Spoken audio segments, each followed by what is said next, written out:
product. So at that time, what was our solution from Technip side? The only solution was to open the book. Mr. Shell, look, this is the real cost. In order for company to understand that there was no other choice for the safety aspect to be ready on time, we opened the book. And the understood, the understanding was made from company side. Opening the book means you justify your cost, and they had their cost, and they could prove, they could justify, they could substantiate the fact that they had very low margin here, and probably if this backup position was too short for them, maybe the solution was for you to move toward them to reach a possible solution. Independently of what you proved, which was the advance payment, which was a very good argument. But in the preparation, you had enough elements to draw this, to make this drawing, and to realize that something was wrong between the amount they were requesting and your estimation, and to ask the question, what is wrong? Our estimation, you had no experience, so maybe your estimation is completely wrong, or their price is too high and they are trying to killing you. Sorry, I've got a question. In this case, it hasn't been mentioned that the cost of the TCAS, $15,000, is negotiable. It is just mentioned that our supplier, our provider, prepared all these costs if we want to have that TCAS. How we could get to this point that it is negotiable, and in that case that they, I don't agree with you. In the scenario, you have various information which may allow you to think that the amount is negotiable. The fact that the TCAS has been requested by IOC after call for tender and included in the contract after call for tender.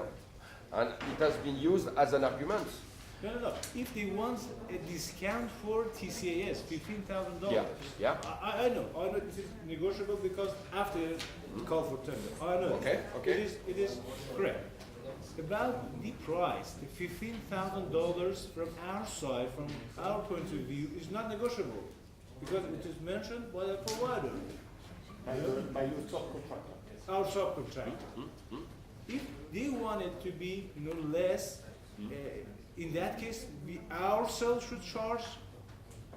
No, but you know what I mean? They had an information in their scenario.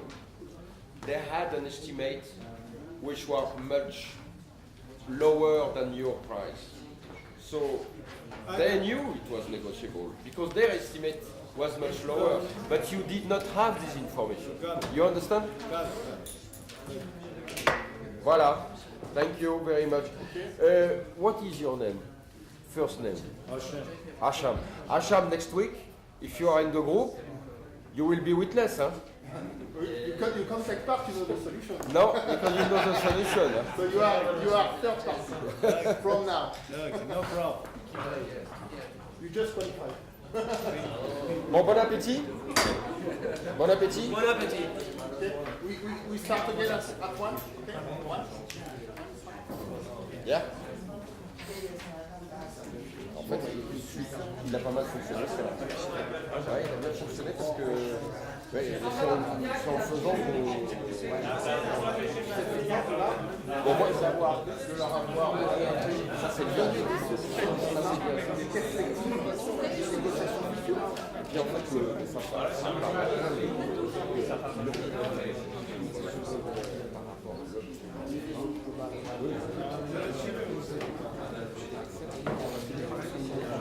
on va regarder la pièce, on va regarder. Vous l'avez reçu? Ah yes, photo?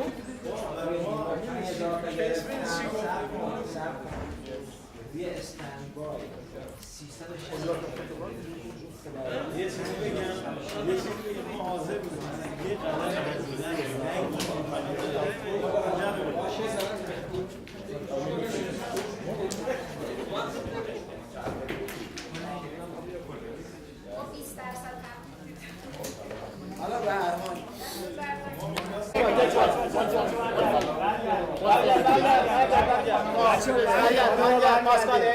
Just one guy.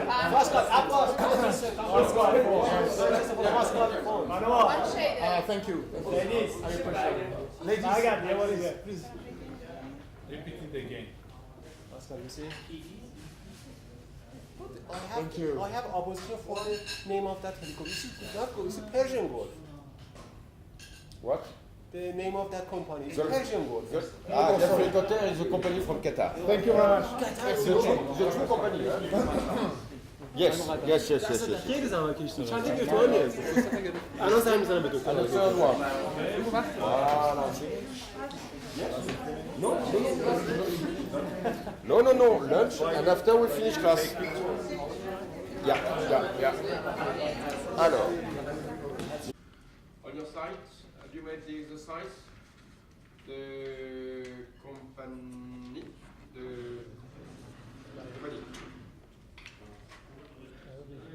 Yeah, you were wondering. So the company has done. They have given up. Ok. Bon, eh ben, let's. Toi, tu veux faire quoi maintenant? Okay, so to finish the course, I just wanted to highlight you an example of a negotiation within a project which is called Prelude. It's this. Il y a deux slides peut-être que tu peux mettre après. Ben oui. C'est juste celui-là. Après tu vois, j'ai celui-ci, j'ai tu vois, c'est juste. Ouais, d'accord. So just to highlight this project, to introduce it, it's a liquefied natural gas floating facility of 480 meters long. The turret is 25,000 tons. The flare is 180 meters high. It's a brand new project with people on board, 229 people. As you can see, we had a big challenge on this project, is to manage the topside and the interfaces between Technip, who was in charge of building all the topsides, and Samsung, who is a shipbuilder, who is normally in charge of building all the hull. So here what you see is a 3D model. And of course, as you can imagine, we had a lot of interfaces between the topside, the process facilities, and the hull. What you see here is the loading arms. Because an FLNG is like a bottle of water full of liquefied natural gas. It's a boat with the sagging effect of the LNG in the vessel itself, plus the effect of the sea on the hull. So you have two different accelerations, horizontal, vertical, on top of it, and also the sagging effect. So there is a lot of movement within the hull, and they have limited the space with some compartment to limit this effect of sagging from back to, otherwise it's too big. So there is some compartments to minimize the effect of the sagging effect of the LNG. Now, this liquefied natural gas has been huge to produce. We started cutting the first steel in 2012, and we had to negotiate with Samsung a lot of interfaces. As you can imagine, no, not now, Technip was in charge of the 3D model of this with PDMS model. PDMS, you're familiar with PDMS? Yes. PDMS is Piping. yes, for piping, for structure, for electrical, for cable trays. You modelize everything on 3D model, and then you do a first review at 30%, second review at 60%, and third review at 90% progress. So one main issue that we had to negotiate with Samsung was this model, because Samsung is a shipbuilder. So as a shipbuilder, they build ships, they make hulls, which is completely different from Technip, who is building topsides. So client Shell said, where is the model? The model is Technip was able to provide the model of the modules, but not the hull. Sorry, what is the difference between the yellow and gray colors? You have some modules in gray, some in yellow? Yes. It's just the port side. Yellow is in port side, which means okay. on the left side, and Okay. starboard is the right Okay, side, okay. is on the right side. D'accord. Okay, so no real meaning. Yes. So you have all the liquefaction modules, booster modules, steam generation modules, different size of. What's its capacity, production capacity of this? Plant? So very good question. Mehdi, as always, communication. So for Mehdi, the capacity of new oil facilities is 5.8 million Ton tons per year. per annum. Okay? Per annum. This is the total capacity of the facility. Okay? 5.8 MTPA. But that's in total. If you subdivide into products, different products, you have 3.6 MTPA of liquefied natural gas. Among these, you have 1.3 MTPA of condensate. Condensate is very valuable product, very high value. And you have 0.4 million MTPA of petroleum liquefied gas, which is very heavy. Okay. Yeah. So 3 different products, but mainly liquefied natural gas is 3.6 among the total capacity. Okay. So that's the production that is forecast. That is the project Shell done for Australia. Exactly. 200 kilometers northwest of the eastern coast of Australia. And how many ships like this? Only one. Only one. This is the first one. This is the first one. The price of such a project, guess what is the price of such a project? The price, total price. Of the project or the ship itself? The total project, the ship plus the 265,000 tons of steel, the 85,000 tons of topside, 25,000 tons of turret, all included. 7 billion? Between 7 billion? 7 billion? One. Less than 1 billion. How much? No. 1 billion. Let's make it. $4 to $5 billion. So Paul says 7, 4 to 5, Yeah. 1 The million. project has been completed. 2012. Now, no, first cut of steel, 2012. Start. First cut of steel. First. Now, production is due to June 2017, which is in 6 months now. So it's a mega project, very long to procure to do it. It's the first time such a project is Which may be 14 billion. 4.6. I double the miss. 14 million. Pascal. 14 why billion. why do you double? Because it's very new project. So I think I see. the cost, the budget could not be realistic because it's a very new project. So That's a fair point. This is the first project in the world which is that big. yeah. 488 meters long, 75 meters high. So the price is, yes, nearly Excuse 14 me, million. Pascal. Yes. How much? So you guess 14 million? Yeah, on the final? We are in $1 billion. Yeah, in billion. So the real price is between 10.8 and 13. So we are in between around $12 billion for such. How much? 12 billion. 12 billion. Okay. So 12 times your. I forgot the abbreviation of that scale. MTPA. Million ton per G. I know, per year. Annual. Per year. Annually. And Stallionnage. this ship, I think it's just a stand on top of the reservoir and produce the LNG, and how they transport to Japan, for example. So what you have is side by side. You see the loading arm there. Okay, so it's a fixed. It is also a terminal for loading. Yes, just terminal. Yes. It's used just as a terminal. You use it at the terminal and you offload the LNG from one ship to the other. Okay, So we had a lot of contractual issues at the beginning of the project. A lot of issues because first it was a consortium. It was a consortium between Technip on one side and Samsung. So with Technip being the leader of the consortium. But my point for the negotiations that we had was that, of course, Shell wanted one model compiled, compiled with all the interface of the top side and the hull.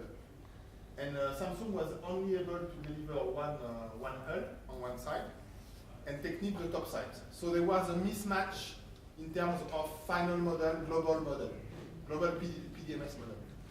And so Technip said so Shell said to us, to the consortium, whatever you do inside the consortium, we want one single model, final and completed. So, Paul, tu peux changer le slide. So there was an internal discussion, big negotiation within the consortium to modelize the difference between the scope of work of Technip and the hull supplied by Samsung. And as you can see, here in between these 2 points, you have 8 meters high. From this point, which is the stellar deck of the hull, up to that point, you have 8 meters high. And these big pipes are what we call the interconnecting interface. So all these tiny points, this is the scope of Samsung, this is the scope of Technip, and you have to make the alignment, the adjustment between the top side and the hull. So Technip said, okay, we will take over this part, and Samsung, you have to provide the hull plus the junction here. But we want to be sure that we have an alignment of the piping, the electrical, and so because these are our big lines. So they were, and Samsung did not want at the beginning. No, we will have our own model. And Technip said, no, you will have to use our model. So there was a big negotiation between Technip and Samsung to know who will take over his model ship or the model of the top sides. You understand? And it was a crucial point because this model had to be presented to the company on a global basis with all points of interface. So this is a major point. When you do such a project with a consortium, you have 2 different views, 2 strong positions, and one has to take over the other.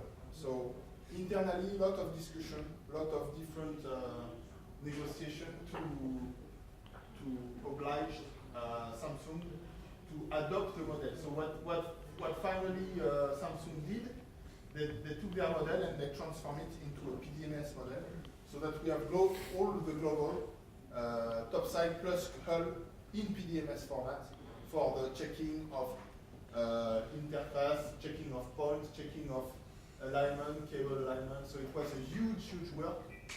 And the leader of the piping is always, of the PDMS model, is always the piping.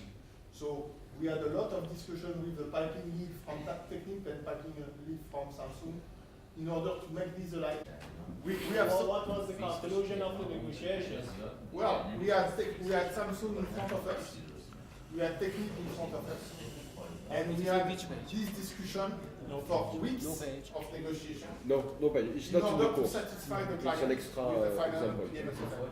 So while Technip took over the obliged Samsung to transform its model, somehow it's because Technip was the leader of the consortium and had a balance of power much more powerful. But Samsung is building everything, and he's building the hull, he's building the top side. So there was the power of Samsung, which was a construction yard, very strong. Samsung in Goje. And the Technip, who has the know-how, there was this balance of power, very huge, very important, to know who will take over. And it was a long weeks of negotiation. What's the final decision? And the final decision was that Technip Right. obliged Samsung to transform his model of a shipbuilding into a 3D model LMS in order to have a homogeneous model globally for the planet. But it was not a fight, but a big time for negotiation in terms of who will take over. Is it Samsung against Technip? Because Samsung has all the facilities. I will show you a little film just to illustrate the project. You will see the yard, you will see the amount of steel, and it's for me it was the biggest negotiation in the project. Becomes more economical to build these huge units rather than to have to build to bring by pipe either the crude or the gas ashore. So you have everything on the same unit. You have the process facilities, the top side, you have the storage, and you have the terminal. Everything is at the same site, and the tanker goes directly. So more the field are far from the coast, more you see FPSO or FLNG for economical reasons. If you can come back on the facility. I wanted to show you this example because in Iran you have a lot of gas, and probably you have liquefied natural gas onshore also, but you will have in the future offshore also. So that can be also some project that you will have very shortly. Yes. Even you have it already, some FLNG. No FLNG, not even any LNG plant. Not No, yet. okay. We have 3 projects, but unfortunately because of the sanction, all the Yes, but works. it will come. It will come, yes. Completely. So I wanted to show you that for your interest, because you have LNG plant offshore now. And these design facilities are designed to sustain category 5 hurricanes, big hurricanes.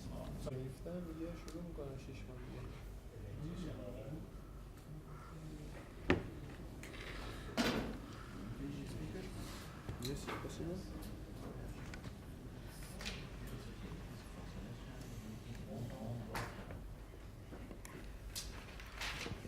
Pascal, Yes. how many, the sea has how many deep in there? It's not deep water or ultra deep water, it's shallow water. Shallow water? Yeah, so the water depth for Shell is around, I think, more than 300 meters, no more. 200 meters? A bit more, 300. And how many far from the coast? 200 kilometers northwest. 200 kilometers? Northwest. It's quite far, huh? Yes. 200 kilometers northwest from the coast. It's not deep. Not very deep field. And all liquefied natural gas. Ça marche, non? The electrical power is by gas turbine, yeah? Yeah. So I show you. Yeah. I show you the LNG yard, the yard where the building the facility is built. We had a lot of issue when negotiating with the Korean. We were French, they were Korean, and the cultural aspect is very, very, very different.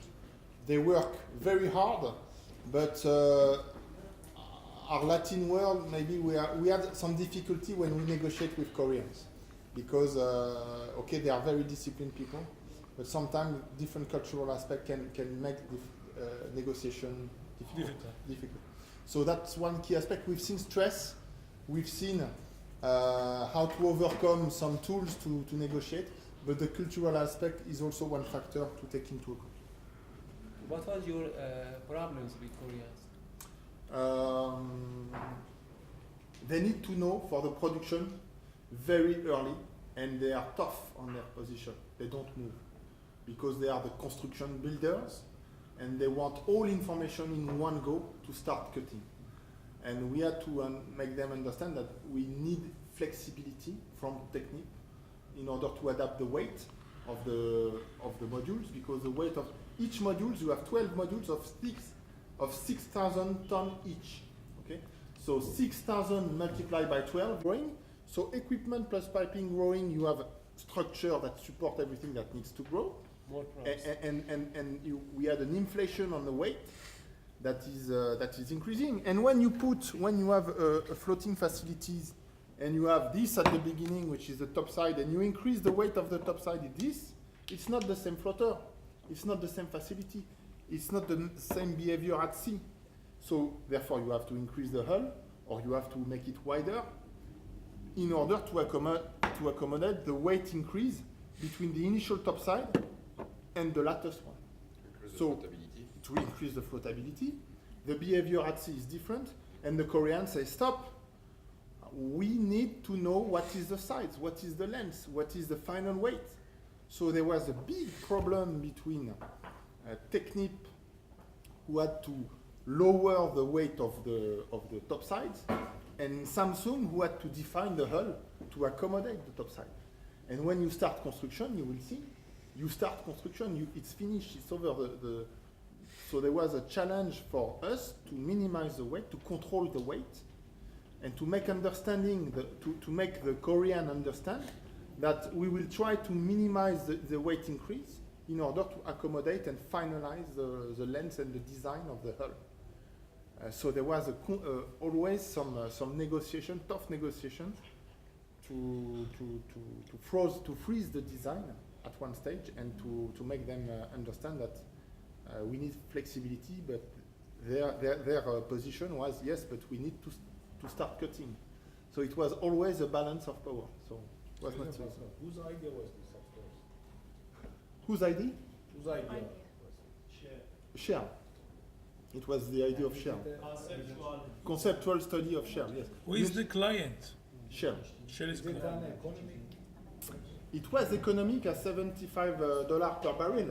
Today at 55, even for $20 difference, such facility, you will see the heaviness of such a facility is completely not relevant at the moment.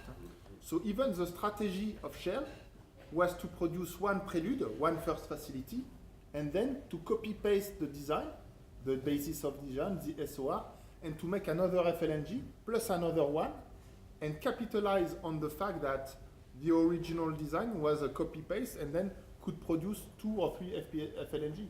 But at the cost of the initial one, 75, it was feasible. Now at 55, it's no more feasible. Even $20 difference. So the model, the initial business model of the FLNG was valid at that time in 2012. Today, if the decision has to be made to do another project, probably the answer would be no. We don't go. So let's go to Goje. Quick flight to Korea.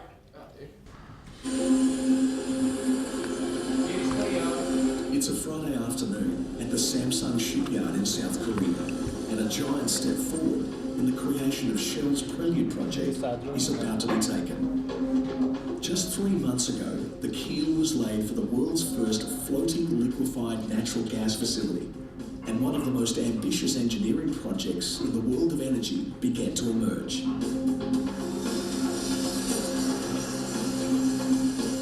Today, Willie Gray is carefully preparing for the next big milestone.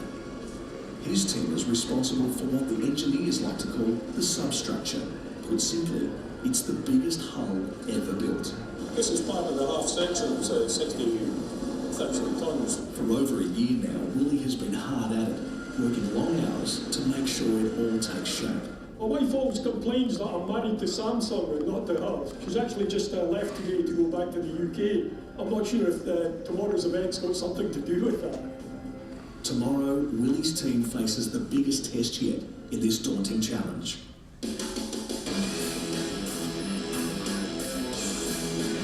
After months of sweat and toil and precision engineering, 2 sections of the enormous hull are set to be joined together.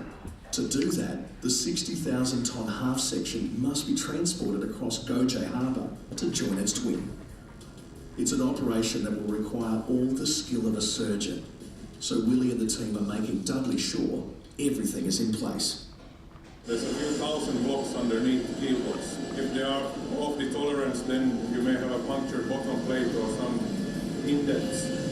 If all goes to plan, by Monday, nearly half a kilometre of hull will be perched neatly on top of those blocks in the dry dock. If it doesn't, it could seriously jeopardise this world-first project.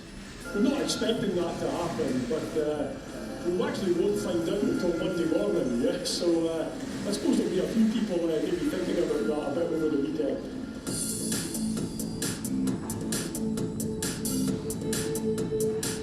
It's summer vacation season in South Korea. The shipyard is almost entirely on holiday, except for the team working on preview.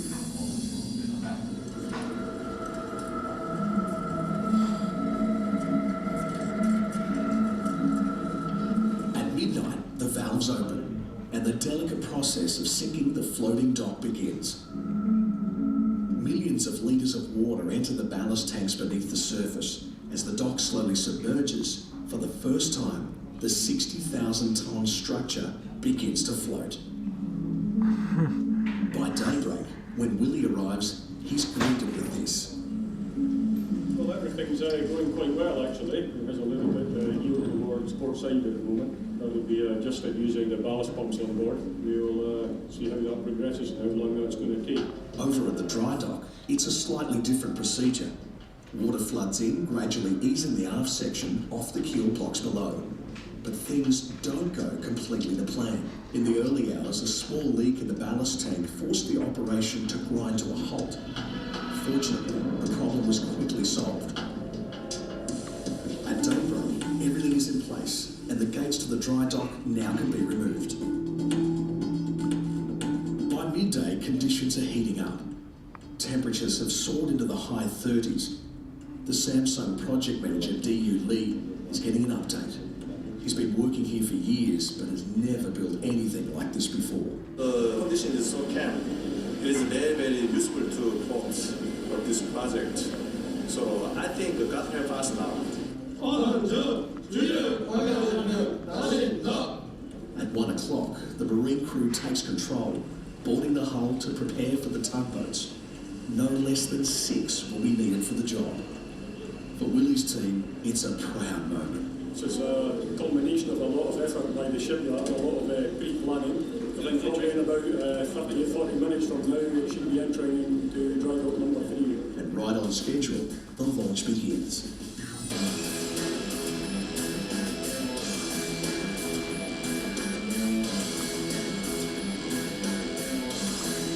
The tugs navigate a 1.5 kilometre stretch of the harbour, then wrestle the hull through the gates of the dry dock.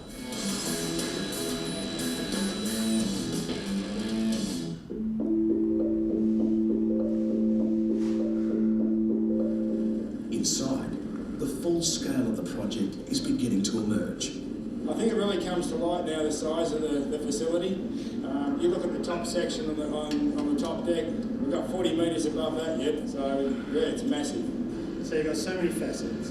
You've got the marine piece with the whole structure, you've got the process piece which sits on top, as well as the communications piece. I've been around Shell for 32 years, this thing has got to be one of the biggest things I've ever seen in my life.